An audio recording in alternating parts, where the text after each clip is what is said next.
الحمدللہ رب العالمین والصلاة والسلام علی سید الانبیاء والمرسلین اما بعد اعوذ باللہ من الشیطان الرجیم بسم اللہ الرحمن الرحیم قال اللہ تبارک و تعالی فی شان حبیبہ القریب ان اللہ وملائکتہ یصلون علی النبی یا ایہا الذین آمنوا صلوا علیہ وسلموا تسلیما اللهم صل على سيدنا صلی اللہ علی النبی الامی وآلہ صلی اللہ تعالی علیہ وسلم صلاة و سلاما علیکہ یا حبیبی یا قدیمی یا حسنی یا رسول اللہ صلی اللہ تعالی علیہ وسلم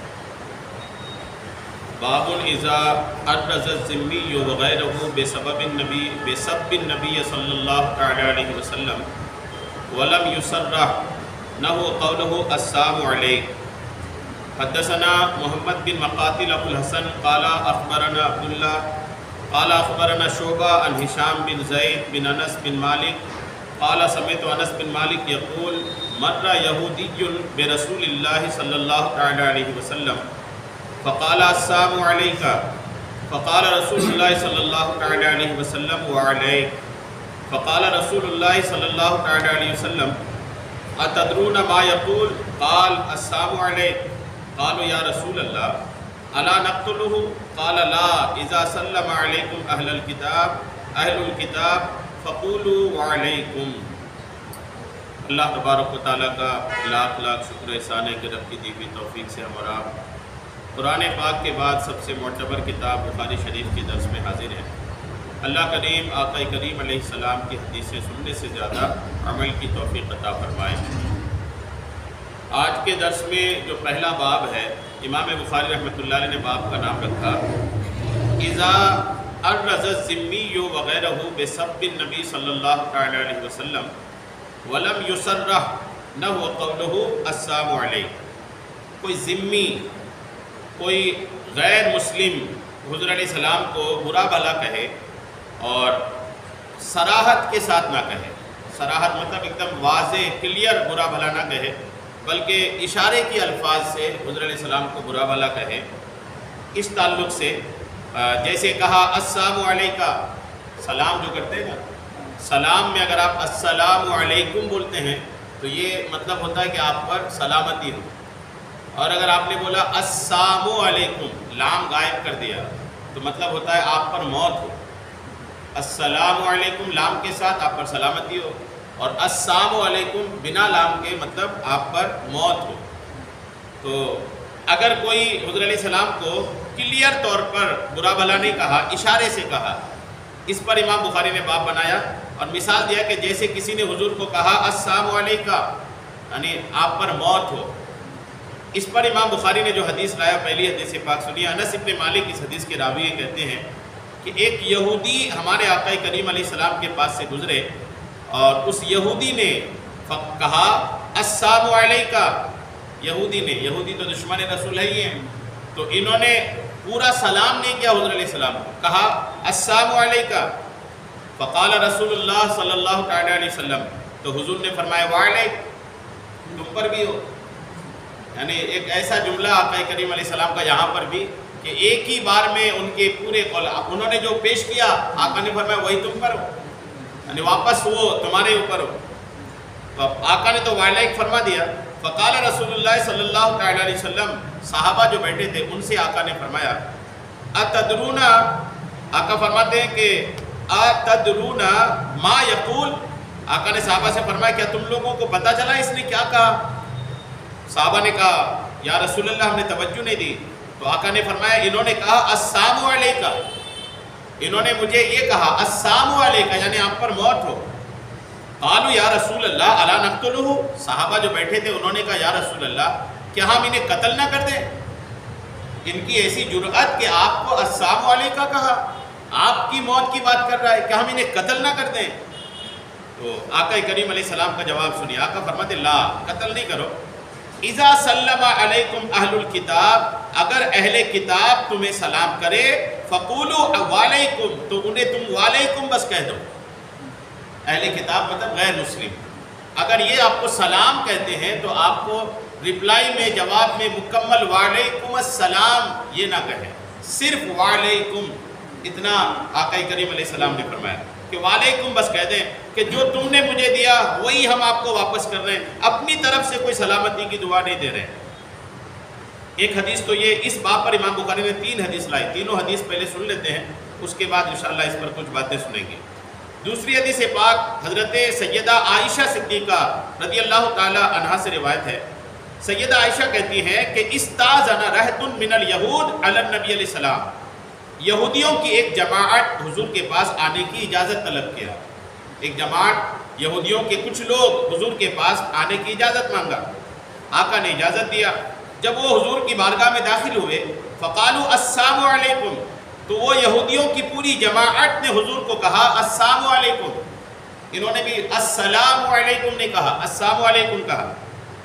فقلت بل علیکم السلام، حضور سیدہ عائشہ کہتی ہیں کہ میں نے کہا بل علیکم السلام واللعنت، سیدہ عائشہ نے سن لیا تھا کہ انہوں نے السلام علیکم کہا ہے، تو سیدہ عائشہ جلال میں آ گئی، کہنے لگی تم پر موت بھی ہو اور تم پر لعنت بھی ہو۔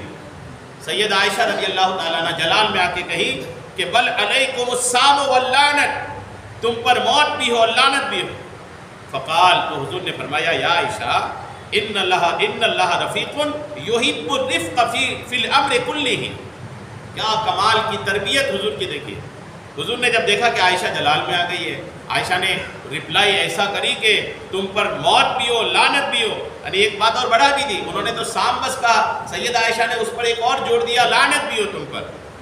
تو آقا نے سیدہ عائشہ کی کیا تربیت کی دیکھی، آقا نے فرمایا یا عائشہ ان اللہ رفیق یحب الرفق، اللہ کریم رفیق ہے اور رفق کو یعنی نرمی کو پسند فرماتا ہے۔ اللہ کریم رفیق ہے، رفیق مطلب نرمی کرنے والا، رفیق بولتے ہیں نرمی کرنے والا، شفقت کرنے والا، مہربانی کرنے والا، اس کو بولتے رفیق۔ تو آقا نے فرمایا کہ بے شک اللہ نرمی کرنے والا ہے اور نرمی کرنے والے کو پسند بھی فرماتا ہے۔ ان اللہ رفیق، اللہ نرمی کرنے والا ہے، وَيُحِبُّ الرِّفْقَ، اور نرمی کو پسند کرتا ہے، فی الامر کلہ، تمام معاملوں میں، ہر معاملے میں نرمی یہ اللہ کو پسند ہے۔ تو آقا نے جب فرمایا نرمی کرو، اتنا جلال میں آنے کی حاجت نہیں، اتنا غصے کی حاجت نہیں ہے۔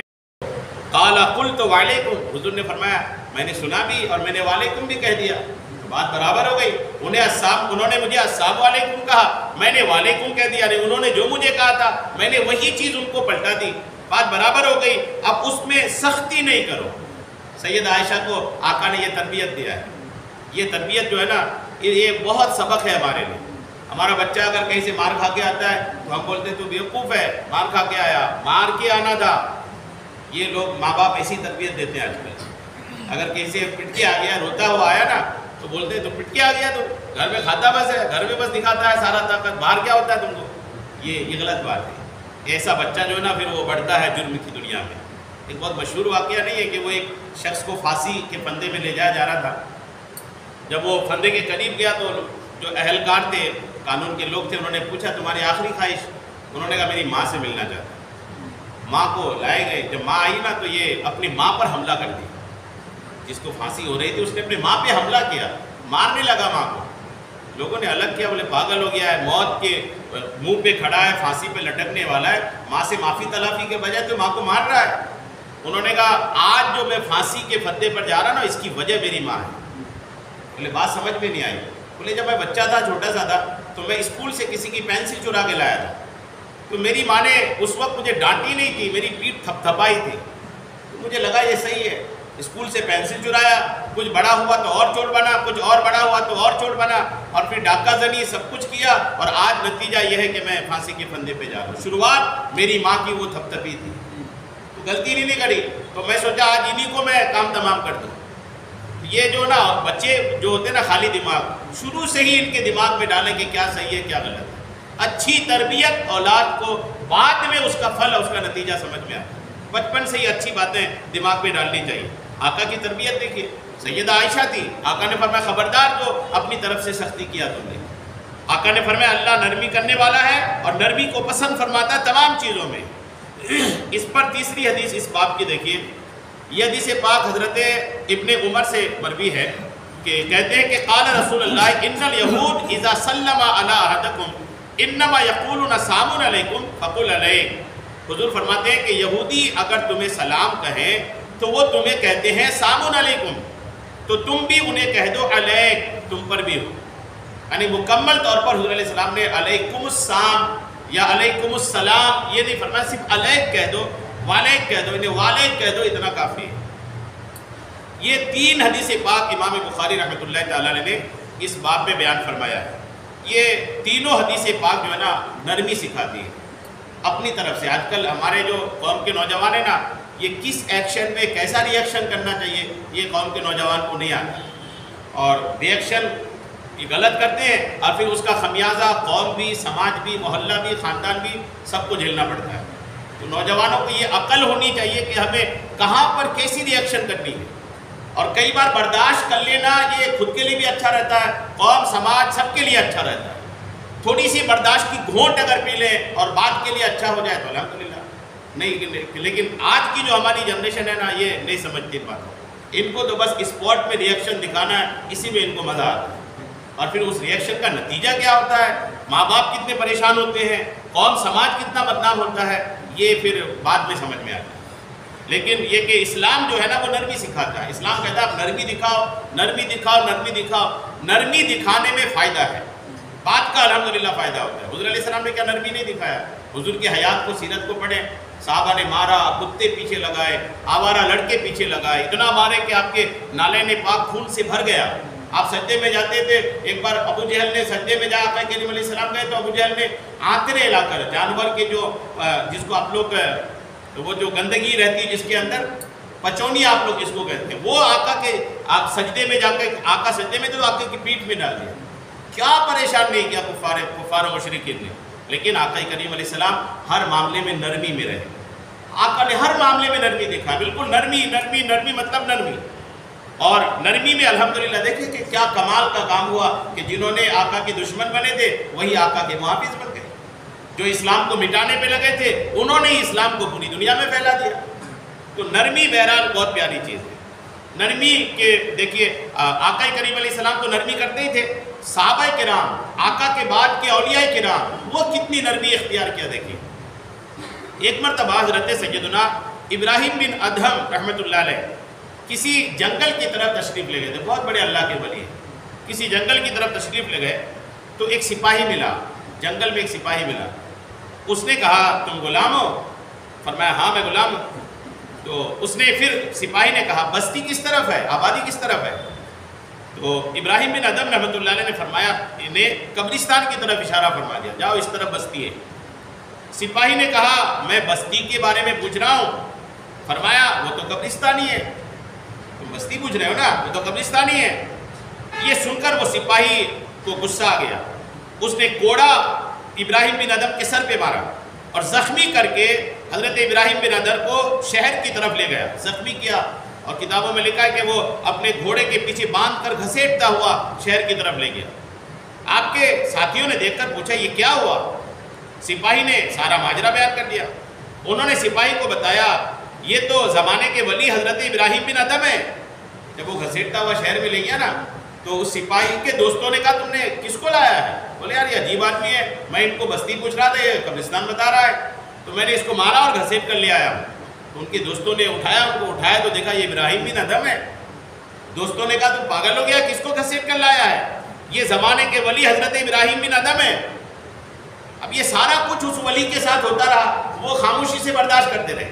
کوڑا بھی کھایا، گھسیٹ کے لانے میں گھسیٹ کے آ بھی گئے، کوئی رپلائی نہیں. نرمی دیکھے ابراہیم بن ادم ہے یہ. سپاہی کے دوستوں نے کہا.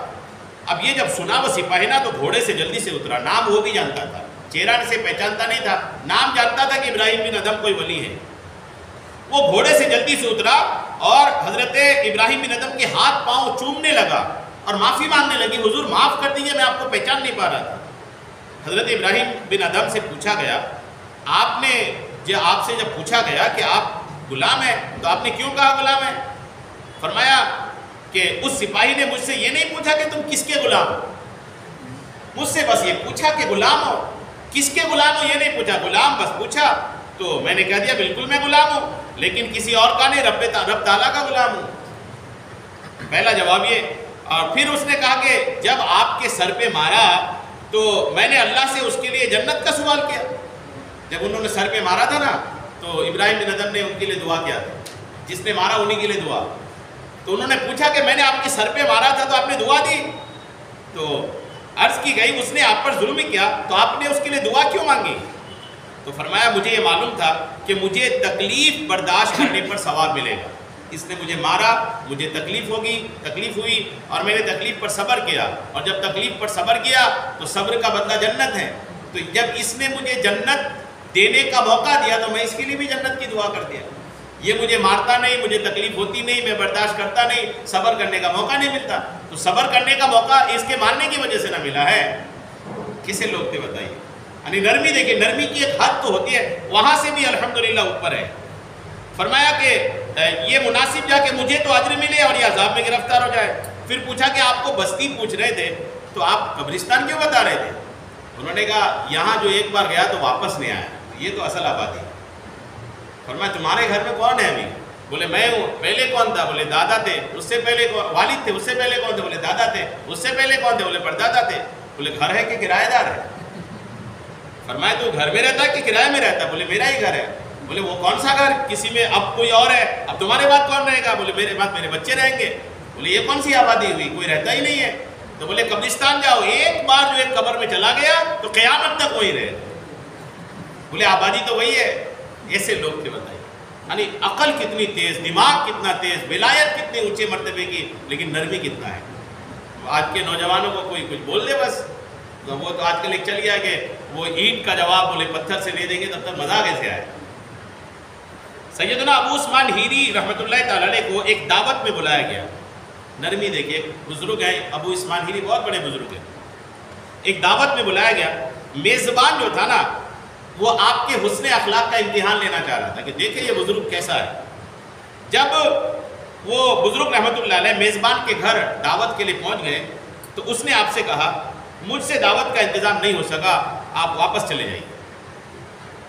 بلا بھی لیا بزرگ کو، اور جب بزرگ تشریف لے گئے تو کہہ دیا کہ نہیں یار انتظام نہیں ہو پایا، آپ جائیے۔ اب وہ بزرگ واپس لوٹ آئے، مسکرایا، واپس آ گئے۔ ابھی تھوڑی ہی دور گئے تھے کہ میزبان دوبارہ بلانے آ گیا، چلیے حضور ہو جائے گا کسی طرح۔ آپ دوبارہ اس کے یہاں تشریف لے گئے تو اس نے دوبارہ کہا لوٹ جائیے، مجھ سے نہیں ہو پائے گا لگ رہا ہے۔ آپ دوبارہ لوٹ گئے، تیسری مرتبہ وہ پھر بلانے گیا۔ جب آپ اس کے پاس پہنچے تو اس نے پھر کہا لوٹ جائیے، آپ جو وقت ہے نا اسی پہ آئیے گا۔ آپ لوٹ آئے، دروازے تک آپ کے پہنچ گئے، پھر وہ واپس چوتھی بار بلانے آ گیا۔ پھر اس نے پہلے کی طرح یہی بات کہی کہ یار انتظام نہیں ہو سکا، 4 بار ہو گیا۔ آپ یہ سن کر لوٹ آئے۔ اس طرح کئی مرتبہ اس نے آپ کے ساتھ یہ معاملہ کیا، لیکن اس بزرگ کے ماتھے پر شکن تک نہیں آئی، کوئی شکن نہیں آئی، مسکرا کر کے واپس چلے گئے۔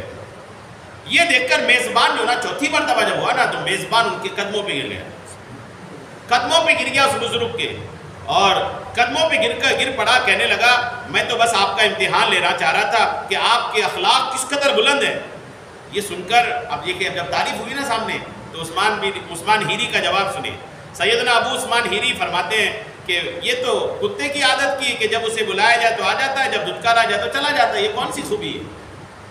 اس کو بھی ریجیکٹ کیا، کیا تم اس کو کون سی خوبی مان رہے ہو؟ یہ تو کتے کے ساتھ بھی ایسا ہوتا ہے کہ آپ بلاؤ تو آ جائے، بھگاؤ تو بھگ جائے، بلاؤ تو آ جائے، بھگاؤ تو بھگ جائے، یہ کوئی خوبی بھی نہیں ہے۔ کیسے لوگ تھے ہوتے ہیں، اور نرمی کتنی زبردست تھی۔ ہمارے یہاں بھی ایسا کبھی ہوتا ہے کہ شادی وغیرہ میں گئے، کئی بار مینجمنٹ بگڑتا ہے، کھانا جلدی ختم ہو گیا یا جلدی تیار نہیں ہو پایا یا مہمان زیادہ آ گئے تو کھانا گھٹ گیا، تو اس پہ جو لوگوں کو کھانا نہیں ملتا نا اس کے چہرے کو پڑھیے پھر، اور پھر ان کی زبان دیکھیے کہ کیا کیا نہیں بولتا ہے، نہیں کرنا چاہیے۔ دعوت دینے والا میزبان ہر ممکن کوشش کرتا ہے کہ میرے ایک بھی مہمان بھوکے نہیں جائیں، لیکن ہو جاتا ہے کہ بھی مہمان زیادہ آ گئے، لوگ زیادہ آ گئے، ان کا مینجمنٹ بگڑ گیا یا ان کا اندازہ خراب ہو گیا، کچھ بھی ہو سکتا ہے۔ تو اگر واقعی میں ایسا ہوا کہ آپ کھانا نہیں مل پا رہا ہے تو مسکرا کے واپس چلے جائیں۔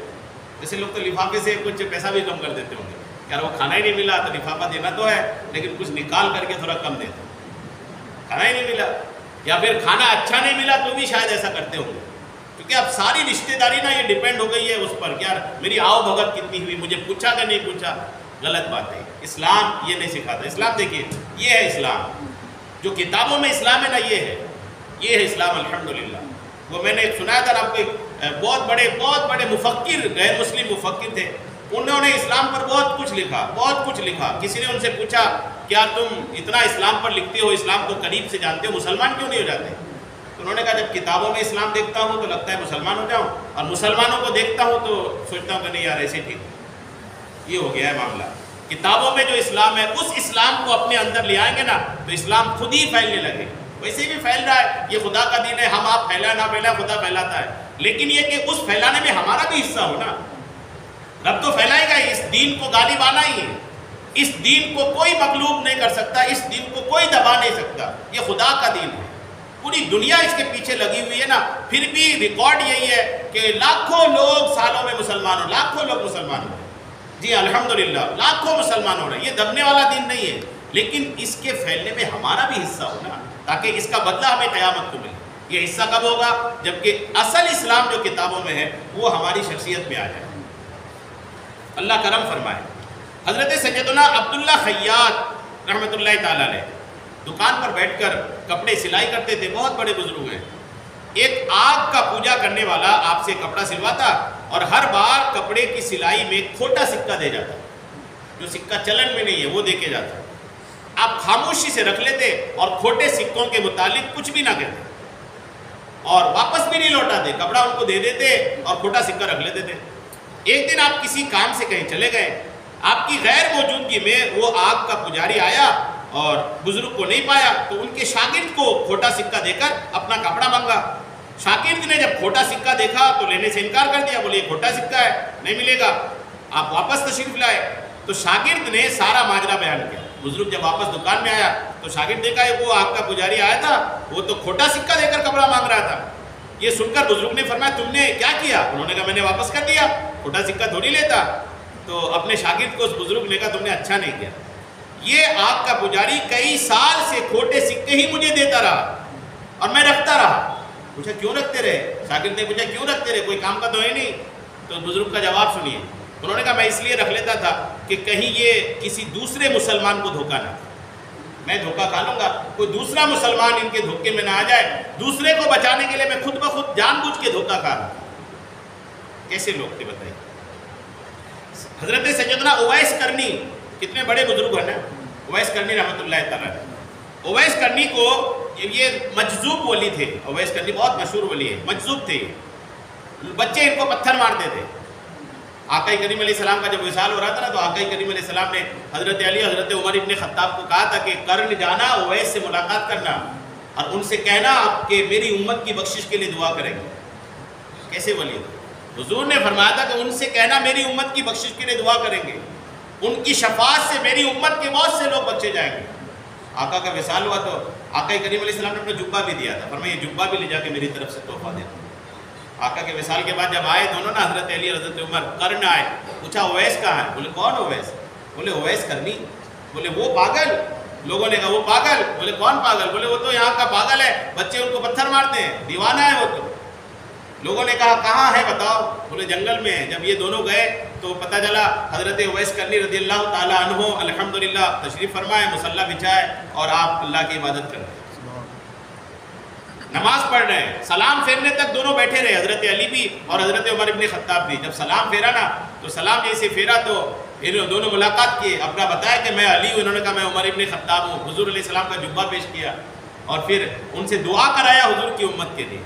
اتنے بڑے اللہ کے ولی ہیں. اور نرمی دیکھیے، اویس کرنی کو جب بچے پتھر مارتے تو آپ ان سے فرماتے اے بچوں اگر تم نے پتھر مارنا ہی ہے تو چھوٹے چھوٹے مارو کہ کہیں بڑے پتھروں کی وجہ میری پنڈلی زخمی نہ ہو جائے اور میں نماز ادا نہ کر سکوں گا. مارنا ہی تو چھوٹے مارنا، میرے پیر زخمی نہیں ہونی چاہیے. کیوں؟ اگر پیر زخمی ہو جائے تو نماز کیسے پڑھوں گا؟ مجھے نماز بھی تو پڑھنی ہے. بتائیے کیسی برداشت، کیسی نرمی. مار پتھر رہے لیکن فرما رہے بڑے نہیں مارنا، مجھے نماز پڑھنا ہے، چھوٹے مارتے رہو. کیسی نرمی تھی. سیدنا علی مرتضیٰ رضی اللہ تعالیٰ عنہ اسلام کے چوتھے خلیفہ، داماد مصطفیٰ ہیں، سیدہ فاطمہ کے سرتاج ہیں، حسنین کریمین کے والد صاحب ہیں. اتنی بڑی شخصیت ہے. علی مرتضیٰ نے اپنے غلام کو بلایا، حضرت علی نے اپنے غلام کو بلایا تو اس نے کوئی جواب نہ دیا، کوئی کام میں رہا یا حضرت علی کی آواز نہیں سنا، کوئی جواب نہیں دیا، اور دوسری یا تیسری بار پھر بلایا، اس نے پھر کوئی جواب نہ دیا۔ یہ دیکھ کر آپ اس کی طرف گئے، حضرت علی جب 3 بار بلا لیے کوئی جواب نہیں آیا تو آپ ان کی طرف گئے، اور جب ان کی طرف گئے تو دیکھا وہ لیٹا ہوا ہے۔ آپ نے اس سے کہا کیا تم نے میری آواز نہیں سنی تھی؟ غلام نے کہا سنی تھی، غلام نے کہا سنی تھی۔ آپ نے فرمایا پھر تم نے میری بات کا جواب کیوں نہیں دیا؟ غلام نے کہا آپ کی طرف سے سزا سے بے خوف تھا، یعنی آرام کر رہا تھا، من نہیں کر رہا تھا اٹھنے کا، اور یہ کنفرم تھا کہ آپ سزا تھوڑی دو گے، آپ تو نرم دل ہو نا۔ کئی بار آدمی سویا ہے تو لگتا ہے کہ تھوڑا سا اور سو لیتا ہوں۔ تو حضرت علی نے پوچھا 3 بار بلایا، جواب نہیں دیا، آیا بھی نہیں۔ بولا اس لیے سو رہا تھا، سن تو رہا تھا، لیکن جواب اس لیے نہیں دیا کہ پتا تھا نہیں بھی جواب دینے میں آپ تھوڑی کچھ سزا دو گے، آپ تو اچھے ہو نا، آپ جواب آپ پھر بھی کوئی سزا نہیں دو گے۔ اب یہ جیسے انہوں نے ایسا کہا تھا نا، غلام نے کہا کہ آپ سزا تھوڑی دو گے، اس وجہ سے سستی کی وجہ سے جواب نہیں دیا۔ یہ سن کر حضرت علی رضی اللہ تعالیٰ نے دیکھے، حضرت علی نے فرمایا جاؤ تم اللہ کے لیے آزاد ہو، غلامی سے آزاد کر دی، نرمی دیکھی۔ آج ہمارا بچہ نہ سنے، ہمارا نوکر نہ سنے، ہمارا غلام نہ، ہمارا جو کام کرتا ہے وہ نہ سنے تو کون جلال میں نہیں آئے گا؟ آدمی جلال میں آ جائے گا، تم کو کام میں رکھا ہوں تو سنتا نہیں ہے۔ لیکن حضرت علی کی نرمی دیکھیے۔ تو بہرحال یہ سارا جو پیغام ہے نا، یہ بتانا تھا کہ نرمی جو ہے وہ کام بناتا ہے اور سختی جو ہے وہ کام بگاڑتا ہے، اس لیے نرمی سے ہی کام لیں۔ آپ کسی کامگر کو بھی رکھیں نا، ان سے بھی نرمی سے پیش آئیں گے تو وہ زیادہ کام دے کے جائے گا، اور جہاں آپ نے سختی کیا تو وہ کام چوری کرے گا، بالکل کام چوری کرے گا، وہ دکھاوا تو کرے گا خوب لیکن کام زیادہ کرے گا نہیں۔ اور آپ نے محبت دکھائی، نرمی دکھائی تو الحمدللہ کم وقت میں زیادہ کام دے کے جائے گا۔ نرمی کام دیتا ہے۔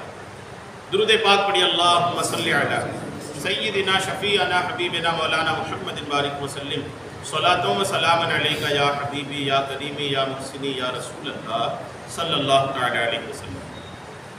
اس کے بعد جو درس کی یہ باب ہے، اس باب میں کچھ حدیثیں ہیں، اس کو آپ توجہ سے سنیے گا، بہت اہم حدیث ہے، اور آج کے دور کے حساب کی اس میں کئی ساری باتیں ہماری سیکھنے کی ہیں۔ پہلے امام بخاری نے جو باب بنایا، باب کا نام دیکھیے، باب کا نام رکھا قتال الخوارج والملحدین بعد اقامت الحجت علیہم۔ یہ باب ہے خوارج اور بے دینوں سے قتال کرنا، جنگ کرنا، بعد اقامت الحجت علیہم، ان پر دلیل قائم کر دینے کے بعد۔ باب قول، اور اس پر اللہ تعالیٰ کا ایک قول امام بخاری نے پیش کیا کہ وما کان اللہ لیضل قوما بعد اذ ہداہم حتی یبین لہم ما یتقون۔ اللہ کریم فرماتا ہے کہ اللہ کریم فرماتا ہے کہ رب کریم کسی بھی قوم کو گمراہ نہیں کرتا اس کو ہدایت دینے کے بعد، یہاں تک کہ واضح کر دے کہ انہیں کس چیز سے بچنا ہے۔ یہ حدیث پاک، اور اس پر ابن عمر کا ایک قول ہے، حضرت عمر کے شہزادے حضرت عمر فاروق اعظم کے بیٹے کا ایک قول انہوں نے امام بخاری نے کوٹ کیا ہے۔ یہ قول دیکھیے، حضرت عبداللہ ابن عمر کا قول ہے کہ حضرت ابن عمر کہتے ہیں کہ شرار خلق اللہ وقال انہم انطلقوا الی آیات نزلت فی الکفار فجعلوها علی المؤمنین۔ حضرت ابن عمر کہتے ہیں کہ خوارج اللہ کی مخلوق میں سب سے برے لوگ ہیں۔ خوارج، یہ جملہ یاد رکھیے، لفظ یاد رکھیے گا، خوارج اس مخلوق کے سب سے برے لوگ ہیں۔ کون فرما رہے ہیں؟ حضرت عمر کے شہزادے۔ کیوں برے ہیں؟ برے ہونے کی وجہ دیکھیں، برے ہونے کی وجہ یہ ہے کہ انہم انطلقوا الی آیات نزلت فی الکفار فجعلوها علی المؤمنین، کہ یہ جو خوارج ہیں یہ قرآن کی وہ آیتیں جو کفار کے بارے میں نازل ہوئی ان کو یہ مسلمانوں پہ چسپا کر دیتے ہیں۔ خوارج کی عادت حضرت ابن عمر نے بتایا کہ یہ وہ لوگ ہیں کہ جو قرآن کی آیتیں کافروں کے بارے میں نازل ہوئی ان آیتوں کو یہ مسلمانوں پہ لا کے چسپا کر دیتے ہیں۔ کس طرح کی آیتیں ہیں وہ دیکھیے، اس کی ایک جھلک میں دیتا ہوں آپ کو، پھر اس کے بعد باقی کی حدیثیں سنتے ہیں۔ قرآن پاک کی یہ آیت ہے کہ قرآن پاک ہے، سورہ حج ہے، آیت نمبر 73 اور 74 ہے۔ اس میں اللہ کریم نے فرمایا ہے کہ اے لوگو، ایک مثال بیان کی گئی تو اسے کان لگا کر سنو کہ بے شک اللہ کے سوا جن کی تم عبادت کرتے ہو وہ ہرگز ایک مکھی بھی پیدا نہیں کر سکیں گے اگرچہ سب اس کے لیے جمع ہو جائیں، اور اگر مکھی ان سے کچھ چھین کر لے جائے تو اس سے چھڑا نہ سکیں گے کہ کتنا کمزور ہے۔ چاہنے والا اور وہ جسے چاہا گیا، انہوں نے اللہ کی قدر نہ کی جیسا اس کی قدر کا حق ہے، بے شک اللہ قوت والا، غلبے والا۔ ٹھیک ہے، یہ آیت ہے۔ اس آیت کا جو عربی لفظ ہے نا، اس میں ہے ان الذین تدعون من دون اللہ، یعنی اللہ کے علاوہ جن کو تم پکارتے ہو، اللہ کے علاوہ جن کی تم عبادت کرتے ہو، ان کا معاملہ یہ ہے کہ وہ کچھ بھی نہیں کر سکتے۔ اب اس آیت کو اللہ کریم نے نازل فرمایا بت پرستوں کے لیے، کہ جو بت پرست لوگ اپنے بتوں کو اپنی مصیبت کے وقت پکارتے ہیں، ان کے بارے میں اللہ کریم نے فرمایا وہ کچھ بھی نہیں کر سکتے، ان کے بدن پہ مکھی گرا تو وہ دور نہیں کر سکتے۔ ٹھیک ہے، یہ ہوا بت پرستوں کے لیے۔ اب اس آیت کو خارجی لوگ جو ہے نا، وہ اللہ کے ولیوں پر لا کر لکھتے ہیں کہ تم لوگ اللہ کے ولی کے مزاروں پہ جاتے ہو، اللہ کے ولیوں کی بارگاہوں میں جاتے ہو، وہ تو کچھ بھی نہیں کرنے والے۔ بالکل یہی آیت پیش کریں گے کہ تو قرآن نے کہا کہ تم اللہ کے علاوہ جن کو پکارتے ہو وہ مکھی بھی دور نہیں کر سکتے۔ اب قرآن یہ کہتا ہے کہ یہ آیتیں کافروں کے بارے میں نازل ہوئی کہ وہ بتوں کو پکارتے ہیں، اور بتوں کے اندر یہ ہے کہ وہ کچھ بھی نہیں کر سکتے۔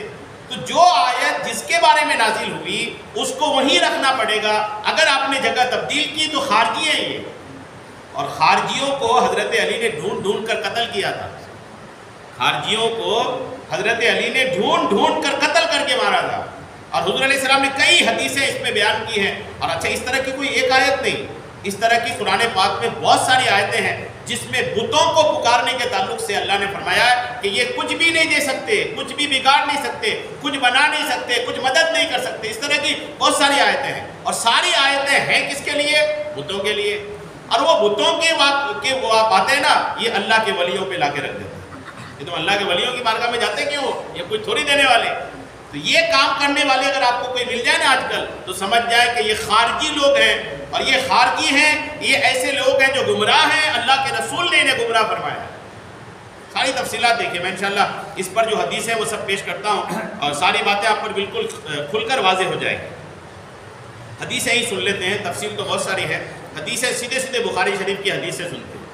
پہلی حدیث پاک دیکھیے، یہ بخاری شریف ہے، حدیث نمبر 6662 ہے، اور کتاب و استتابۃ المعاندین والمرتدین، یہ چیپٹر کا نام ہے۔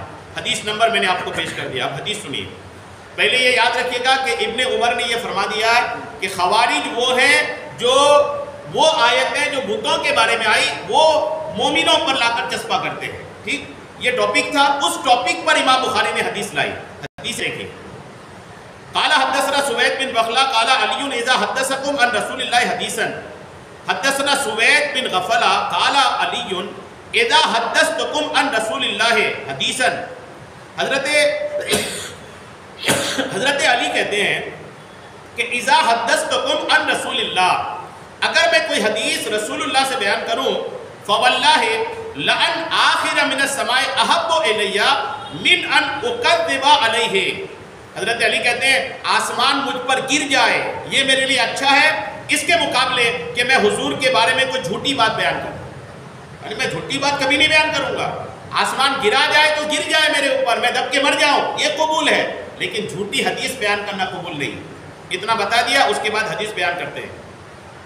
کہتے ہیں فیما بینی و بینکم فإن الحرب خدۃ، حضرت علی کہتے ہیں کہ بے شک لڑائی جو ہے وہ دھوکہ ہے۔ وإنی سمعت رسول اللہ یقول، دیکھیے حضور کی حدیث، حضور فرماتے ہیں، حضرت علی کہتے ہیں کہ میں نے رسول اللہ سے سنا فرماتے ہوئے کہ سیخرج قوم فی آخر الزمان، حضور فرماتے ہیں ان قریب آخری زمانے میں کچھ لوگ نکلیں گے، حداث الاسنان، نئی عمر کے ہوں گے، سفہاء الاحلام، بے وقوف ہوں گے، یقولون من خیر قول البریہ، وہ رسول اللہ کی حدیث بتائیں گے، لا یجاوز ایمانہم حناجرہم، ان کا ایمان ان کی حلق سے نیچے بھی نہیں اترے گا، اور یمرقون من الدین کما یمرق السہم من النمیۃ، وہ دین سے ایسا نکل جائیں گے جیسے تیر شکار سے نکل جاتی ہے کہ فَأَيْنَمَا لَقَيْتُمُوهُمْ، حضور فرماتے ہیں کہ فَأَيْنَمَا لَقَيْتُمُوهُمْ، جہاں تمہیں یہ لوگ مل جائے، فَقْتُلُوهُمْ، تو انہیں قتل کر دو، فَإِنَّ فِي قَتْلِهِمْ أَجْرٌ لِمَنْ قَتَلَهُمْ يَوْمَ الْقِيَامَةِ، کہ جو ان کو شروع میں بتایا کہ نو عمر ہوں گے، بے وقوف ہوں گے، نو عمر مطلب نئی عمر کے ہوں گے اور بے وقوف ہوں گے، اور بتایا کہ وہ حدیث بیان کریں گے، لیکن حال یہ ہوگا کہ ان کا ایمان ان کے حلق سے نیچے بھی نہیں اترے گا، دین سے ایسے نکل جائیں گے جیسے تیر شکار سے نکل جاتا ہے، اور فرمایا جہاں ملے وہیں قتل کر دو کہ ان کے قتل کرنے سے قیامت کے دن ثواب ملے گا۔ اب کوئی ایسا ملے تو ہمیں قتل نہیں کرنا ہے، ابھی اسلامی حکومت نہیں ہے، لیکن یہ کہ حضور نے فرمایا۔ اچھا دوسری حدیث پاک دیکھیے، اس میں 4-5 حدیثیں، ساری حدیث سن لیجیے۔ اس کے بعد دوسری حدیث پاک اسی کے بعد والی ہے، حضور علیہ السلام، ابو سعید خدری سے روایت ہے، فَسَأَلَهُ عَنِ الْحَرُورِيَّةِ، ان سے پوچھا گیا حروریہ کے بارے میں، سمیت نبی علیہ السلام، کیا آپ نے ان کے بارے میں سنا ہے؟ قَالَ لَا أَدْرِي، ابو سعید خدری صحابی ہیں، وہ کہتے ہیں میں نے حضور سے میں نہیں جانتا کہ حروریہ کیا ہے، لیکن میں نے حضور سے یہ سنا ہے یقول کہتے ہوئے کہ یخرج فی هذه الامت، کہ اس امت میں کچھ لوگ نکلیں گے، اس امت میں کچھ لوگ نکلیں گے، اور فرماتے صلاتکم ما صلاتہم، وہ تمہاری طرح نماز پڑھیں گے، نماز تمہاری طرح پڑھیں گے، یقرؤون القرآن، قرآن بھی پڑھیں گے، اور لا یجاوز حلوقہم، قرآن ان کے حلق سے نیچے نہیں اترے گا، اور یمرقون من الدم کمروق السہم من الرمیہ، دین سے ایسے نکل جائیں گے جیسے تیر شکار سے نکل جاتا ہے، فینظر الرامی، تو تیر پھینکنے والا دیکھے الی سمی، تیر کی طرف، تو تیر کے پھل میں، تیر کے نوک میں، تیر کے جڑ میں کہیں پر بھی خون نظر نہ آئے، یعنی وہ تیر ایسے شکار کے بیچ سے نکل جائے کہ تیر شکار کے بیچ سے نکل بھی گیا، لیکن تیر میں نہ نوک میں خون ہے، نہ پھل میں خون ہے، نہ اس کی جڑ میں خون ہے، یعنی مکمل نکل گیا، خون کا ایک ذرہ بھی تیر میں نہیں ہے۔ ویسے ہی یہ خارجی لوگ دین سے ایسا نکل گئے کہ ان کے پاس دین کچھ بھی نہیں بچا ہے، جیسے اس تیر میں خون کچھ نہیں بچا، ویسے ان خارجیوں میں دین کچھ نہیں بچا۔ ایک تو یہ، اور اس کے بعد تیسری حدیث پاک اسی باب کی دیکھیے، یہ حدیث پاک ہے، یہ باب بھی امام بخاری نے بنایا، اس کے بعد حدیث لائی۔ حدیث پاک ہے کہ ان ابی سعید قال بین النبی صلی اللہ تعالی علیہ وسلم یقسم، جاء عبداللہ ذوی الخبیثرہ، حضور علیہ السلام بیٹھے تھے اور کچھ غنیمت کے مال آئے تھے، حضور علیہ السلام وہ مال غنیمت تقسیم کر رہے تھے۔ جب آقا، یہ حدیث آپ نے سنا تھا 2-3 دن پہلے، لیکن موضوع پر میں سنا دیتا ہوں اس کو۔ حضور مال تقسیم کر رہے تھے، عبداللہ ذوی الخبیثرہ نام کا ایک آدمی آیا اور کہنے لگا عادل یا رسول اللہ، اللہ کے رسول انصاف کیجئے۔ فقال، تو حضور نے فرمایا ویلکا، تیری خرابی ہو، من یعدل اذا لم اعدل، اگر میں انصاف نہیں کروں تو کون انصاف کرے گا؟ قال عمر ابن خطاب آذن لی فاضرب عنقہ، جب اس آدمی نے حضور کو کہا کہ انصاف کیجئے تو حضرت عمر جلال میں آ گئے، فرمایا یا رسول اللہ اجازت دیجئے میں اس کی گردن اتار دوں۔ فقال دعہ، حضور فرماتے اسے چھوڑ دو، فإن له اصحابا، حضور فرماتے یہ اکیلا نہیں ہے، اس کے ساتھی بھی ہیں، یحقر احدکم صلاۃ ما صلاتہ، تم اپنی نماز کو ان کی نماز کے سامنے کم سمجھو گے، وصیامہ ما صیامہ، اور ان کے روزے کے سامنے تم اپنے روزے کو کم سمجھو گے، یمرقون من الدین کما یمرق السہم من الرمیہ، اس حدیث پاک میں بھی ہے کہ یہ اپنے دین سے ایسے نکل گئے جیسے تیر شکار سے نکلتا ہے۔ اور اس پہ مزید اور بھی باتیں ہیں، یہاں تک کہ حضور نے اس میں پہچان بھی بتایا، آقا نے فرمایا ایک پہچان اس میں کہ رجل احدا یدیہ او قال صدیہ مثل صدی المرأۃ، حضور فرماتے ہیں کہ ایسے لوگ ہوں گے کہ ان کا سینہ عورت کے سینے کی طرح ہوگا، یا ان کا ہاتھ عورت کے سینے کی طرح ہوگا، او قال مثل البزءۃ تدور یخرجون علی حین فرقۃ من الناس، حضور فرماتے ہیں کہ یہ لوگ نکلتے رہیں گے، یہ بند نہیں ہوں گے، حضور فرماتے ہیں یہ اکیلا نہیں ہے، یہ نکلتے رہیں گے، یخرجون علی حین فرقۃ من الناس، یا یہ اس وقت نکلیں گے جب لوگوں میں فرقے بازی ہوگی۔ قال ابو سعید اشہد لسمعت من النبی علیہ السلام اشہد ان علی قتلہم، اور حضرت ابو سعید کہتے ہیں خدا کی قسم میں نے حضور سے اس کو سنا، اور جب حضور سے علی نے سنا تو حضرت علی نے اس طرح کے لوگوں کو پہچانا اور وہ قتلہم، اور ان کو مار ڈالا، وَأَنَا مَعَهُ جِيبِ رَجُلٍ عَلَى النَّارِ الَّذِي نَعَتَ النبی علیہ السلام قال فنزلت، یعنی حضرت علی نے اس پہچان کے آدمی کو ڈھونڈا اور ڈھونڈ کر کے اس کو مار ڈالا۔ اس پر آخری حدیث دیکھیں، یہ حدیث پاک حضرت سہیل بن حنیف سے ہے، وہ کہتے ہیں کہ میں نے آقا سے سنا یقول کہتے ہوئے فی الخوارج شیئن، خارجیوں کے بارے میں کوئی چیز، قال سمعت یقول وَأَهْوَى بِيَدِهِ قبل العراق، حضور علیہ السلام نے عراق کی طرف اشارہ کیا، فرمایا یہاں سے ایک جماعت نکلے گی، یقرؤون القرآن، قرآن پڑھیں گی، لا یجاوز تراقیہم یمرقون من الاسلام، ان کے قرآن حلق سے نیچے نہیں اترے گا، اور وہ اسلام سے ایسے نکل جائیں گے جیسے تیر شکار سے نکلتا ہے۔ یہ تقریباً 6 حدیثیں میں نے آپ کو سنایا، اور 6 حدیثیں یہ بتائی خارجیوں کے بارے میں، اور خارجیوں کا اصل کام کیا ہے کہ یہ وہ قرآن کی آیتیں جو کفار کے بارے میں آئی، بت پرستوں کے بارے میں آئی، ان آیتوں کو لا کر کے یہ اللہ والوں پر چسپا کرتے ہیں. اور یہی خارجی قوم ہے، اگر کہ یہ قرآن پڑھیں، حدیث سنائیں، لیکن دین اس کے اندر نہیں ہوتا. یہ دین سے ایسے نکلے ہوئے لوگ ہوتے ہیں کہ جن کے پاس دین بالکل ایسا نہیں ہوتا کہ جیسے کوئی تیر شکار سے نکل جاتا ہے کہ اس پہ خون کا ایک ذرہ بھی نہیں ہے، ایک ذرہ بھی نہیں ہے. ویسے ہی ان خارجیوں کے پاس دین بھی بالکل نہیں ہوتا. اور بعض حدیث پاک میں کہ حضور نے فرمایا کہ یہ نکلتے رہیں گے، نکلتے رہیں گے، نکلتے رہیں گے، یہاں تک کہ ان کا جو آخری گروہ ہوگا وہ دجال کے ساتھ نکلے گا. آخری گروہ جو ہے نا ان کا دجال کے ساتھ نکلے گا. تو اس لیے بہت ہوشیار رہنے کی ضرورت ہے. ہر قرآن پڑھنے والے سے قرآن سننے کی حاجت نہیں، یا ہر حدیث بیان کرنے والے سے بھی حدیث سننے کی حاجت نہیں. سنے اسے اسی سے کہ جن کو دیکھے کہ اہل سنت والجماعت کا ہے کہ نہیں، عقیدہ درست ہے کہ نہیں، اللہ رسول کی محبت کی بات کرتا ہے کہ نہیں، اولیاء کرام کی ادب اور تعظیم کی بات کرتا ہے کہ نہیں، صحابہ کرام کی عظمت کی بات کرتا ہے کہ نہیں. یہ سب دیکھ لیں، اس کے بعد کسی کو فالو کریں. نہیں کسی کو بھی سننا ہے. ایک بہت بے احتیاطی لوگوں میں کسی کو بھی سننے لگتے ہیں. نہیں سننا ہے، ہر کسی کو نہیں سننا ہے. سننا اسی کو ہے جن کے بارے میں پختہ ہو کہ ان کا عقیدہ درست ہے، تاکہ کن کی کون سی بات ہمارے دماغ میں آ جائے اور ہمارا عقیدہ خراب ہو جائے. اس لیے ہر کس و ناقص سے سننے کی حاجت نہیں. اور خاص کر کے پہچان کیا بتایا حضور نے کہ نوجوان لڑکے ہوں گے اور بے وقوف ہوں گے. اور کچھ نوجوان ایسے بے وقوف گھوم بھی رہے ہیں جن کو اگر کسی عالم کے پاس بیٹھا کر کے الف سے لے کر یا تک پڑھنے بولے نا تو نہیں پڑھ پائیں گے. الف سے لے کر یا تک بیٹھ کے پڑھ دیں ایک اچھے طریقے سے تو نہیں آئے گا، لیکن بات کریں گے وہ بخاری میں ایسا ہے، وہ مسلم میں ایسا ہے، تو وہ قرآن میں ایسا ہے. عجیب و غریب بات کی. آدمی جس میدان پہ آپ کو بات کرنا ہے پہلے اس میدان کی مہارت ہونی چاہیے. ارے سبزی والا اگر میڈیکل لے کے بیٹھ جائے، دوائی لکھنے بیٹھ جائے تو لوگ بھگائیں گے اس کو، تو اپنی سبزی بیچ، ہے نا. اور ڈاکٹر صاحب اگر کالا کوٹ پہن کر کے کورٹ چلے جائیں تو بولیں گے کیا تو اپنا میڈیکل کھول، کورٹ وکیلوں کے لیے. تو سب کی اپنی فیلڈ ہوتی ہے. اگر کسی فیلڈ میں بات کرنا ہے تو اس فیلڈ میں پہلے مہارت حاصل ہونی چاہیے. اور مہارت خود پڑھنے سے حاصل نہیں ہوتی. اصل میں ایک طبقہ ہے لوگوں کا، وہ یہ سمجھتے ہیں کہ میں خود پڑھ کے حاصل کر لوں. خود پڑھ کے اگر مہارت حاصل ہو جائے نا تو بک اسٹور والے سب سے بڑے عالم ہیں. اور یہ کالج، اتنے سارے یونیورسٹی، یہ سب بند ہو جاتے. بولے وہ کتابیں بازار میں ملتی، وکالت کی کتاب لاؤ وکیل بن جاؤ، میڈیکل کی کتاب لاؤ ڈاکٹر بن جاؤ. یہ سب ایسے ہی ہوتا نا. کتابیں پڑھ کے سب حاصل نہیں ہو جاتی. آدمی لاکھوں کی فیس دے کر کے وکالت کرتا ہے، لاکھوں کی فیس دے کر کے میڈیکل کی پڑھائی کرتا ہے. اس کو بولے بھائی کتاب ہی تو ہے، لکھا تو ہے سب کچھ. انگریزی آتی؟ بولے آتی. اچھی آتی؟ بولے اچھی آتی. تو ساری کتابیں تو انگریزی میں ہے، اٹھا کے لے آؤ، سمجھ لو میڈیکل کو. تو دنیا بولے گی بیوقوف ہو گیا ہے. یعنی اگر سیکھنا ہے تو پہلے ماہرین کے پاس بیٹھ کر سیکھنا پڑے گا، پھر جا کر کے آئے. اور صرف زبان جان لینے کی وجہ سے اگر سب کچھ آ جائے نا تو عرب کا ہر آدمی عالم ہوتا. قرآن تو عربی میں نہ ہے، حدیث بھی عربی میں ہے، تو کیا عرب کا ہر آدمی عالم ہے؟ ہرگز نہیں ہے. اس لیے ایسے لوگوں سے بہت بچنے کی حاجت ہے کہ جو اپنے من سے دین کو سمجھنے کی کوشش کرتے ہیں. اللہ کریم ہم سب کے ایمان کی حفاظت فرمائے. آمین بجاہ النبی الامین صلی اللہ تعالی علیہ وسلم.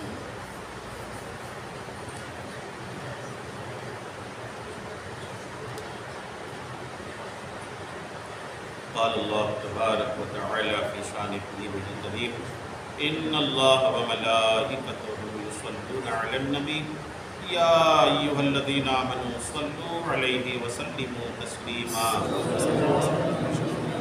صلى الله على النبي الأمي وآله صلى الله عليه وسلم صلاة وسلام عليك يا رسول الله سبحان ربك رب العزة عما يصفون وسلام على المرسلين والحمد لله رب العالمين.